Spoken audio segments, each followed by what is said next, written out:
നമ്മുടെ ഇന്നത്തെ ചോദ്യം ഇതാണ്. ഒരു വൃത്തസ്തംഭത്തിൻ്റെ പാദ ചുറ്റളവ് 6 മീറ്റർ, അതിൻ്റെ ഉയരം 44 മീറ്റർ ആയാൽ വ്യാപ്തം എത്ര? അപ്പോൾ ഒരു വൃത്തസ്തംഭത്തിൻ്റെ പാദ ചുറ്റളവ്, അപ്പോൾ പാദ ചുറ്റളവ് എത്രയാണ്? പാദ ചുറ്റളവ് 6. അപ്പോൾ പാദ ചുറ്റളവ് കണ്ടുപിടിക്കാനുള്ള ഇക്വേഷനാണ് 2πr. അതെത്ര നമുക്കറിയാം, എത്രയാണെന്ന് 6 എന്ന് തന്നിട്ടുമുണ്ട്. അവിടെ നിന്ന് നമുക്ക് എന്ത് കണ്ടുപിടിക്കണം? 6 കണ്ടുപിടിക്കണം, അതായത് റേഡിയസ് എത്രയാണെന്ന് കണ്ടുപിടിക്കണം. അപ്പം പൈയുടെ വാല്യൂ നമുക്കറിയാം, ഒന്നുകിൽ 3.14 അല്ലെങ്കിൽ 22/7 എന്ന് എഴുതാം. ഇൻറ്റു 6 = 6. ഇനി 6 അവിടെ ഇടുക, ഇതിനെല്ലാം ഈക്വൽ ടു അപ്പുറത്ത് കൊണ്ടുപോകുക. അപ്പോൾ 6 ഇൻറ്റു ഇവിടെ ഡിവൈഡ് ചെയ്തേക്കുന്ന ഇവിടെ വരുമ്പോൾ മൾട്ടിപ്ലൈ ആവും. അപ്പം 7/2 × 22 ആണല്ലോ. ഇനി നമുക്ക് വെട്ടാം. 2 × 3 ആണ് 6, അപ്പോൾ 3. ഇനി 7 × 3 എത്രയാണ്?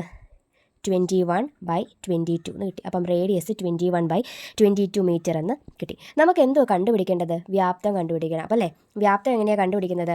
വ്യാപ്തം കണ്ടുപിടിക്കാനുള്ള ഇക്വേഷൻ നമുക്കറിയാം. ഒരു വൃത്തസ്തംഭത്തിൻ്റെ വ്യാപ്തം എങ്ങനെയാണ്? πr² ആണ് കണ്ടുപിടിക്കുന്നത്.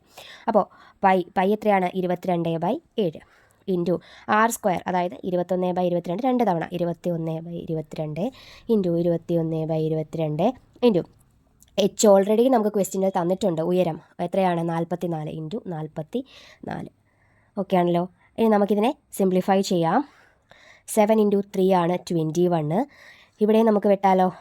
ഇതും ഇവിടെയും കൂടി വെട്ടിപ്പോവും. ഇനി 22 × 2 ആണ് എന്തെന്ന് പറയുന്നത്? 44. അപ്പോൾ 2. ഇനി 2 കിട്ടി. ഇനി ബാക്കി എന്തൊക്കെയുണ്ട്? മൾട്ടിപ്ലൈ ചെയ്യാം. ഇവിടെ 2 ഉണ്ട്, 21 ഉണ്ട്, 3 ഉണ്ട്. അപ്പം 3 × 2 × 21, അതായത് 6 × 21 എന്ന് പറയുന്നത് എത്രയാണ്? 126 മീറ്റർ ക്യൂബാണ്. അപ്പോൾ നമ്മുടെ ആൻസർ എത്രയാണെങ്കിൽ വ്യാപ്തം എത്രയാണ്? 126 മീറ്റർ ക്യൂബാണ്. 126 മീറ്റർ ക്യൂബാണ് നമ്മുടെ ആൻസർ.